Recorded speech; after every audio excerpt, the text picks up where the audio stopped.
Shalom, Bapak Ibu Saudara. Renungan kita pagi hari ini masih meneruskan tema besar untuk kita mencoba mendefinisikan, menjelaskan apa itu umat kerajaan. Hari ini saya mau mengajak Bapak Ibu Saudara merenungkan 3 ayat, tak usah kita baca. Itu ayatnya sering ya saya singgung. Pertama Yohanes 10 ayat 10 yang menyatakan aku datang supaya mereka mempunyai hayat atau mempunyai hidup, istilah Yunani Zoe, dan mereka mempunyainya dalam segala kelimpahan. Jadi Zoe yang dimaksud Yesus itu adalah jenis hidup Elohim yang tapi dimasukkan dalam dimensi waktu sehingga perlu bertumbuh. Itu sebabnya Yesus bilang memperolehnya dalam segala kelimpahan. Artinya kelimpahan Zoe, kelimpahan pertumbuhan Zoe. Nah, nanti kita akan lihat Zoe ini gunanya untuk apa. Nah, di dalam Yohanes 17:3 ya, 17:3 jelas dikatakan inilah Zoe, inilah hidup kekal. Terjemahan bahasa Indonesia itu ya.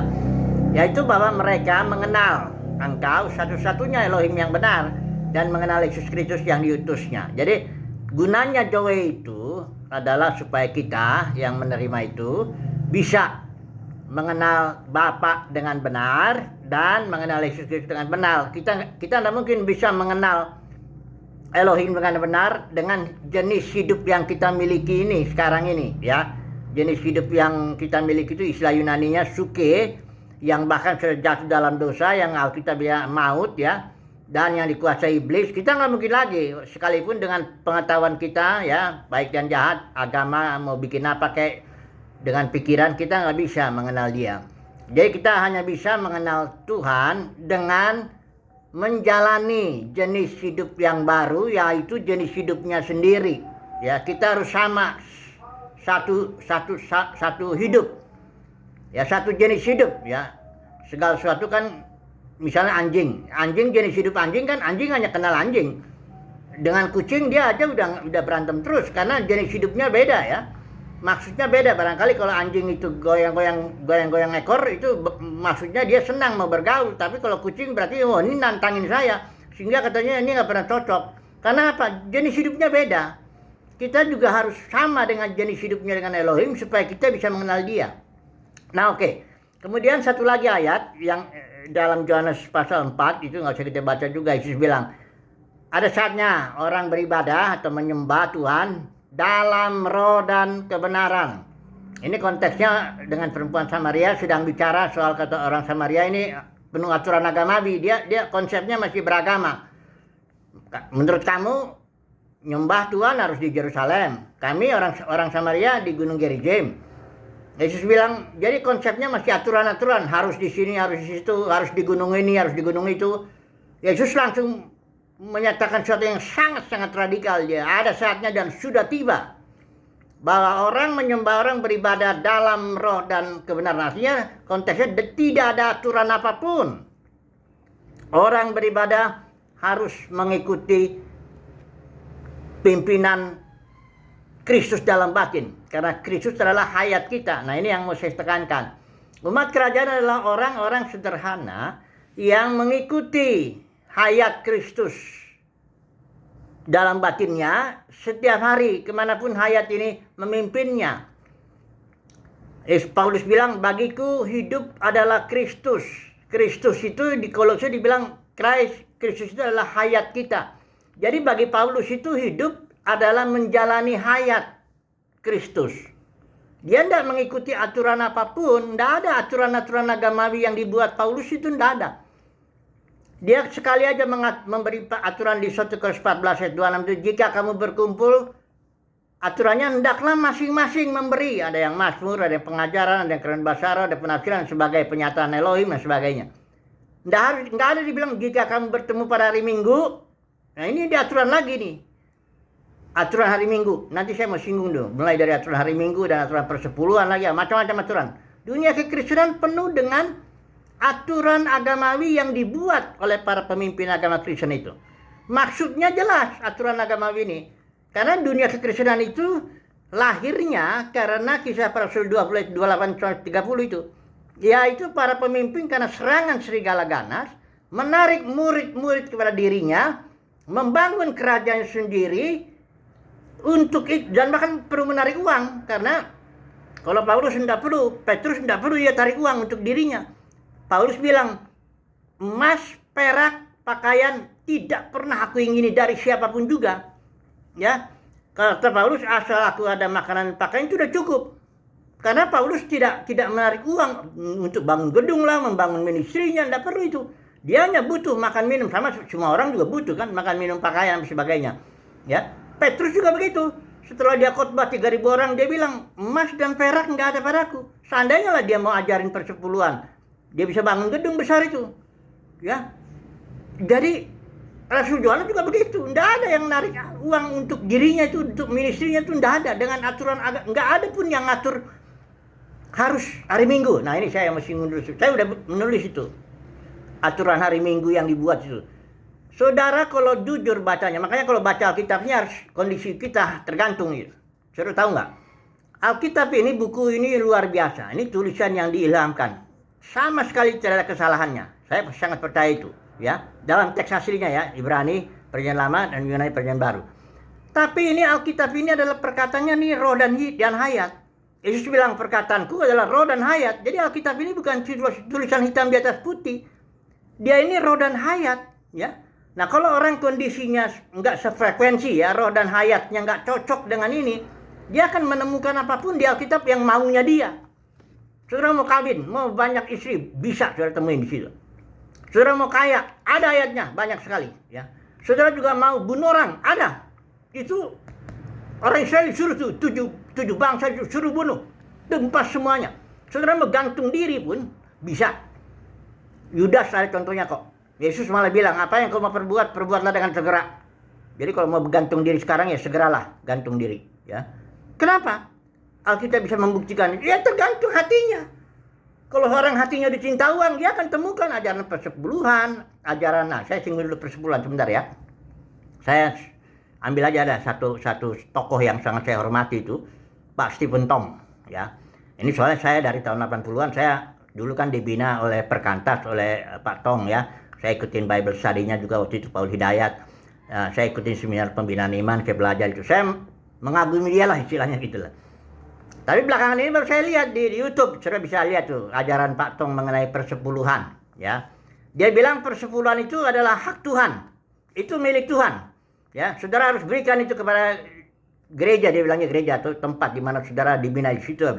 Tapi kalau saudara cinta Tuhan, ya engkau mau memberikan ke panti asuhan atau mama itu baru silakan, ya.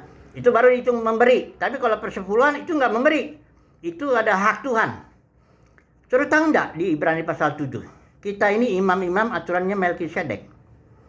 Ibrani pasal 7 bilang kalau keimaman berubah, maka hukum juga berubah. Keimaman Harun, persepuluhan itu keimaman Harun, aturan Harun, keimaman aturan Harun, hukumnya Taurat ya, termasuk persepuluhan apa macam-macam itu ya. Kalau kita sebagai keimaman Melkisedek, hukumnya lain. Hukum apa? Di Ibrani jelas itu hukum hayat, jelas sekali. Dia orang, saya kalau jelasin 10 menit, 15 menit ini dari Ibrani pasal 7 untuk anak SD, anak SMP, saya bisa jelasin dengan sangat sederhana. Kalau aturan Harun, hukumnya hukum Taurat, aturan Melkisedek, boleh nggak? Padahal perintah sudah jelas di Ibrani pasal 7, bahwa kalau hukum berubah, keimaman berubah, hukum harus berubah. Kalau saya tanya sama anak SD, sama SMP, boleh nggak? Saya sebagai imam aturan Melkisedek, saya ambil hukum dari sini ke sini. Comot-comot mau memenuhi saya. Atau jadi bikin aturan sendiri. Itu kan anak SD SMP bilang nggak bisa Pak. Kan udah jelas. Dibilang Ibrani pasal 7 itu kalau aturan Melkisedek hukumnya hukum hayat. Artinya hukum yang mengikuti pimpinan hayat. Yang saya bilang tadi Zoe itu. Nah Pak Tong kenapa sampai begitu? Ya karena dia butuh duit. Untuk membangun hidupnya, membangun ministrinya, dia punya gedung besar di Kemayoran itu berapa, nggak tahu, setengah triliun sampai ratusan miliar ya. Orang sekelas dia juga tetap, karena kondisi hatinya ya memang dia butuh. Paulus, Petrus nggak pernah ngajarin itu. Kalau orang sederhana, pikirannya jernih, dia nggak butuh uang untuk narik pelayanan, maksudnya buat kalau uang untuk makan minum saya butuh, saya semua orang butuh itu. Tapi untuk bangun ministri, bangun kerajaan sendiri itu saya nggak melakukan itu, ya. Itu sebabnya saya nggak butuh uang untuk pelayanan, ya. Saya nggak perlu tarik uang dari orang. Buat apa? Saya nggak butuh kok. Saya hanya butuh untuk makan minum saya aja.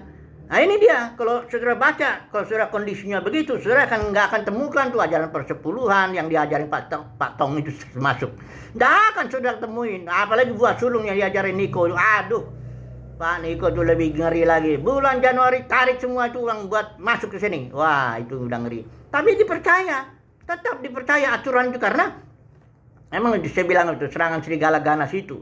Hari Minggu juga. Dari mana saudara bisa bilang hari Minggu itu harus kita kumpul?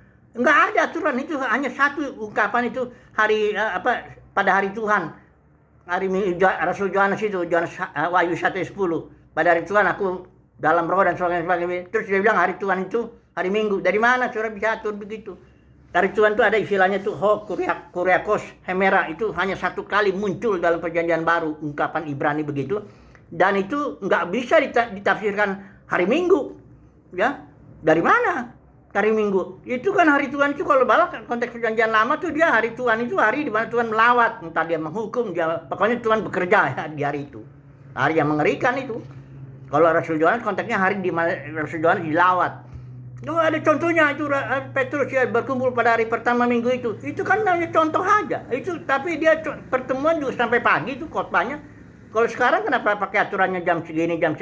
Memang kalau udah pemimpin agama ini mau menarik murid, narik duit itu pasti dia bikin aturan. Ya, itu semua nanti kita menghadap pengadilan Kristus lah. Tapi umat kerajaan tidak punya aturan kecuali satu aturannya, yaitu mengikuti hayat Kristus dalam batin. Rasul Yohanes juga bilang, engkau punya pengurapan dalam batinmu, engkau nggak perlu diajar oleh siapapun. Bukan berarti nggak belajar sama orang lain ya, kita belajar sebanyak mungkin orang. Tapi kau tidak perlu diajar karena pengurapan dalam batinmu mengajari engkau segala sesuatu. Cara engkau makan, minum, pakaian, berbisnis, cara bekerja, semua diajarin di situ. Ya, itu makanya jadi saya lihat ya beginilah ya. Coba ini renungan ya, udah kesimpulan aja lah. Jadi umat kerajaan itu apa? Umat kerajaan adalah orang-orang sederhana yang mengikuti pimpinan hayat Zoe, pimpinan Kristus dalam batin tiap hari. Entahkah itu dia pimpin berbisnis atau hari Minggu dia ke kanan, hari gini. Pokoknya dia ngikutin aja. Terus saya nggak bisa dengar suara Tuhan. Nggak mungkin. Kalau saudara di domba Yesus pasti bisa mendengar. Yesus jamin itu. Yohanes 10 ayat 27. Domba-dombaku mendengarkan suaraku. Nggak dibilang harus diajar. Enggak. Domba-dombaku mendengarkan suaraku. Dan aku mengenal mereka, dan mereka mengikut aku. Domba-domba Yesus nggak ngikut pemimpin, nggak ngikut aturan-aturan agamawi, nggak ngikut macam-macam. Enggak, dia ikut Yesus saja. Yesus yang di mana? Yesus yang dalam batinnya itu, Kristus hayatnya itu. Jadi sekarang ini umat kerajaan itu adalah domba Yesus memang. Ya dia ngikutin Yesus ya udah, itu aja, sederhana. Ya. Jadi itulah kesimpulannya. Semoga saudara dan saya mendapat kasih karunia. Kita bukan hanya dipanggil jadi orang Kristen lahir baru, ngikutin aturan agamawi, enggak cuma itu. Tapi dipilih dari antara itu untuk mengikut Yesus kemana saja Yesus mau. Mengikuti pimpinan Kristus dalam batin. Inilah dia umat kerajaan ya. Semoga saudara dan saya mendapat kasih karunia untuk dipanggil, dipilih, dan kita belajar setia nanti. Untuk akhirnya menjadi para pemenang. Haleluya. Amin.